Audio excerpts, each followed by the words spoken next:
Welcome to the Investor Coaching Show, a podcast to help you get an insider's view of the financial world and escape common investment traps. We look at the financial news of the day and help you make sense of it so you can relax about money. And here's your host, Paul Winkler.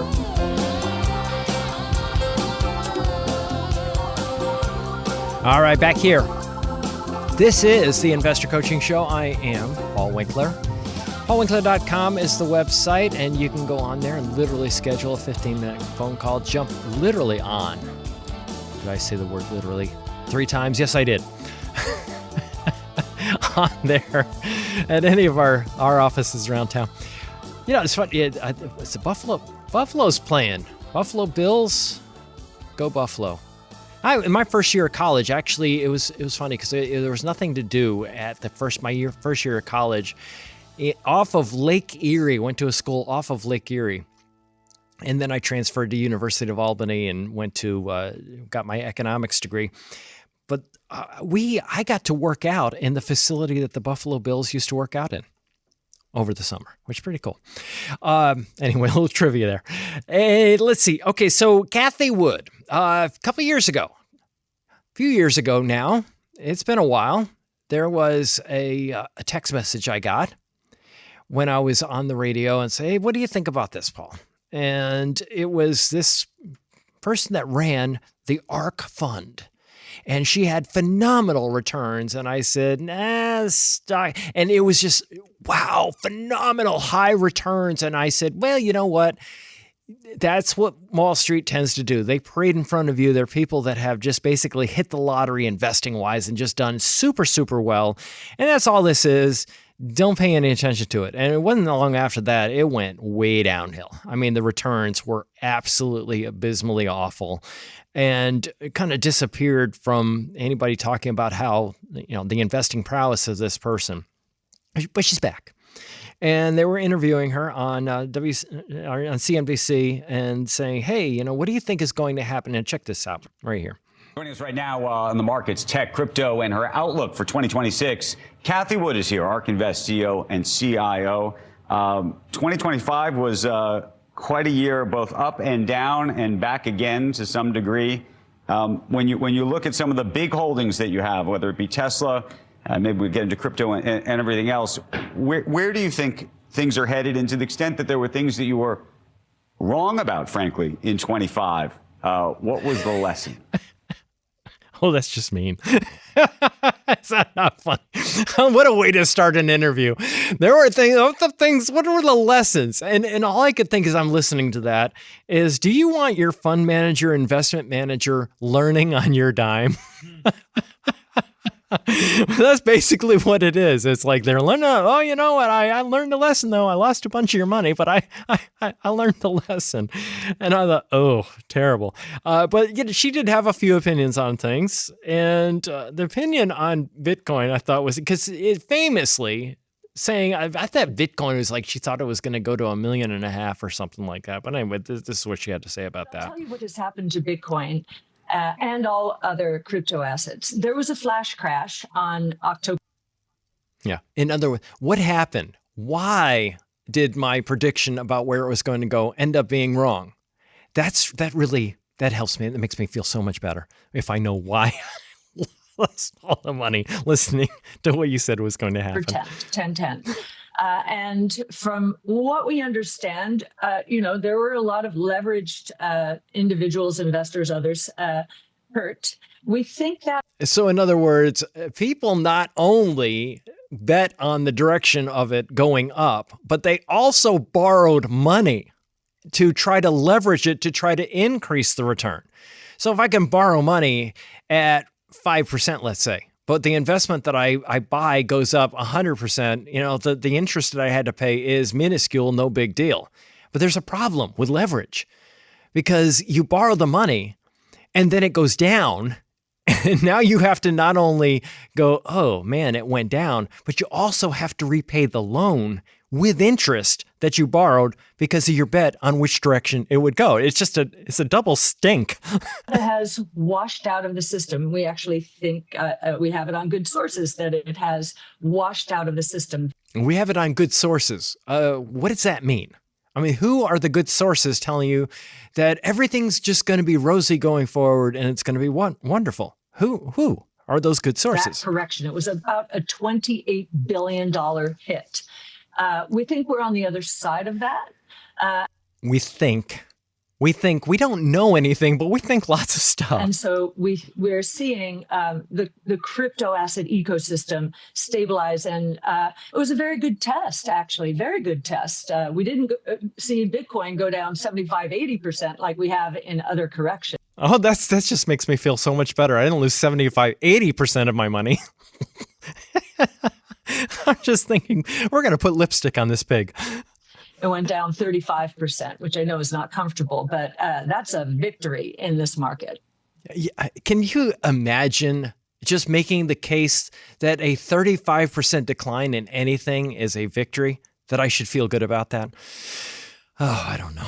Anyway, Paul, my website, paulwinkler.com. And let me just say something. Now, there is a place that if you have a question for the show, you can ask it right there, paulwinkler.com. You go to content, you can ask that question. Somebody was asking me a question, so I'm just leading up to that, saying, can you do a segment sometime, Paul? Listen to you on YouTube mostly about passive income or replacing one's working income. Okay, so passive income, the idea is that I work for money. Later on, money works for me, passive income. So some people will buy pieces of property, real estate, those types of things, recognizing that real estate is just another investment. It goes up and down in value. And that's a way of getting passive income. Another way of getting passive income is building up investment assets. And, when I own companies, I own the companies that are going to have to pay me the earnings because I am an owner of the company. So that's a way of getting passive income. I can get interest from investment vehicles, those types of things. I have a whole workshop. As a matter of fact, you can go to my website, paulwinkler.com, on how to take an income from an investment portfolio. But, what do I do here? And the question is here, basically, he works in a job that relies on his ability to be in physically good shape. Without getting too specific here, he says, if I get furloughed, then my primary income source goes away. If you don't meet the fiscal requirements, your income goes away. If I have an equities portfolio, stock portfolio, especially if it's in a tax advantaged account, then I cannot access it unless I'm completely disabled or retirement age without serious penalty. And that's true. You do have a 10% penalty if you end up in a situation. Now, you can have hardship cases in 401ks, those types of things. You can, it's 59 and a half, but there's age 55 is one of the other rules. You can actually have access. You can do what's called the 72T distribution earlier than that without penalty.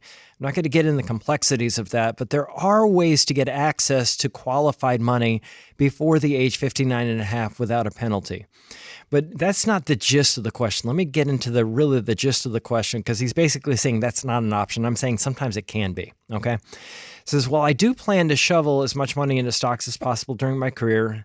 That'll help me with my retirement, but not a loss of income. There's insurance for the loss of medical certification, but it's expensive, and the company I work at doesn't cover it for me.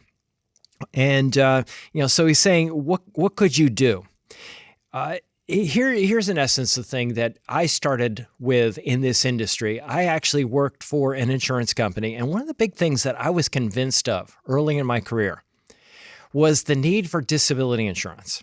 Now, I remember seeing statistics that something in the neighborhood of was like 50% of mortgage foreclosures back then. I don't know what the number is now, but back then it was like 50% of mortgage foreclosures were due to disability.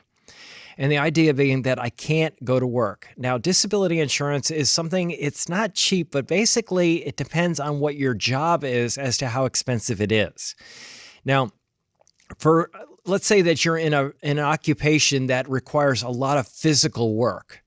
You could be disabled just because you can't pick up a 100-pound item, something like that. Now, for some people, if you're an attorney and you can't pick up a 100-pound item, no big deal. You're not disabled.